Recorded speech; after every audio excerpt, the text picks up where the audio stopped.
ಬೆಂಗಳೂರಿನಲ್ಲಿ ಮಧ್ಯರಾತ್ರಿ ಹಲ್ಲೆ, ಯುವಕನ ಮೇಲೆ ಕ್ರೂರ ದಾಳಿ, ಆಸ್ಪತ್ರೆಯಿಂದಲೂ ಆರೋಪಿ ಪರಾರಿ. ಬೆಂಗಳೂರಿನಲ್ಲಿ ಮಧ್ಯರಾತ್ರಿ ನಡೆದ ಹಲ್ಲೆ ಪ್ರಕರಣ ನಗರದಲ್ಲಿ ಆತಂಕಕ್ಕೆ ಕಾರಣವಾಗಿದೆ. ಮಾರಣಾಂತಿಕ ಹಲ್ಲೆಯಿಂದ ಗಂಭೀರವಾಗಿ ಗಾಯಗೊಂಡ ಯುವಕನಿಗೆ ಚಿಕಿತ್ಸೆ ನೀಡಲಾಗುತ್ತಿದೆ. ಕಳೆದ 22ರಂದು ರಾತ್ರಿ ಸುಮಾರು 1:30 ಸುಮಾರಿಗೆ ಸ್ಟೀಫನ್ ಮತ್ತು ಕಿರಣ್ ನಡುವೆ ವೈಯಕ್ತಿಕ ವಿಚಾರಕ್ಕೆ ಸಂಬಂಧಿಸಿದಂತೆ ವಾಗ್ವಾದ ನಡೆದಿದೆ. ವಾಗ್ವಾದ ಕೆಲವೇ ಕ್ಷಣಗಳಲ್ಲಿ ತೀವ್ರ ಗಲಾಟೆಗೆ ತಿರುಗಿದ್ದು, ಕಿರಣ್ ಮೇಲೆ ಸ್ಟೀಫನ್ ಕ್ರೂರವಾಗಿ ಹಲ್ಲೆ ನಡೆಸಿದ್ದಾನೆ.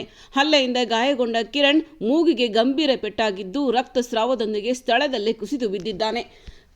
ತಕ್ಷಣವೇ ಸ್ಥಳೀಯರು ಆತನನ್ನು ಆಸ್ಪತ್ರೆಗೆ ದಾಖಲಿಸಿ ಚಿಕಿತ್ಸೆ ಕೊಡಿಸಿದ್ದಾರೆ. ಆದರೆ ಚಿಕಿತ್ಸೆ ಪಡೆಯುತ್ತಿದ್ದ ಆರೋಪಿ ಸ್ಟೀಫನ್ ಆಸ್ಪತ್ರೆಯಿಂದಲೇ ಪರಾರಿಯಾಗಿರುವುದು ಮತ್ತಷ್ಟು ಆತಂಕ ಮೂಡಿಸಿದೆ. ಈ ಸಂಬಂಧ ಪೊಲೀಸರು ಪ್ರಕರಣ ದಾಖಲಿಸಿಕೊಂಡಿದ್ದು, ಆರೋಪಿ ಪತ್ತೆಗೆ ವಿಶೇಷ ತಂಡ ರಚಿಸಿ ಶೋಧ ಕಾರ್ಯ ಮುಂದುವರಿಸಿದ್ದಾರೆ. ಘಟನೆಯ ಸಿಸಿಟಿವಿ ದೃಶ್ಯಗಳು ಇದೀಗ ವೈರಲ್ ಆಗಿದ್ದು, ಮಧ್ಯರಾತ್ರಿ ನಡೆದ ಈ ಹಲ್ಲೆ ಪ್ರಕರಣ ಸಾರ್ವಜನಿಕರಲ್ಲಿ ಭಯ ಹುಟ್ಟಿಸಿದೆ. ಪೊಲೀಸರು ಆರೋಪಿಯನ್ನು ಶೀಘ್ರದಲ್ಲೇ ಬಂಧಿಸುವುದಾಗಿ ಭರವಸೆಯನ್ನು ನೀಡಿದ್ದಾರೆ.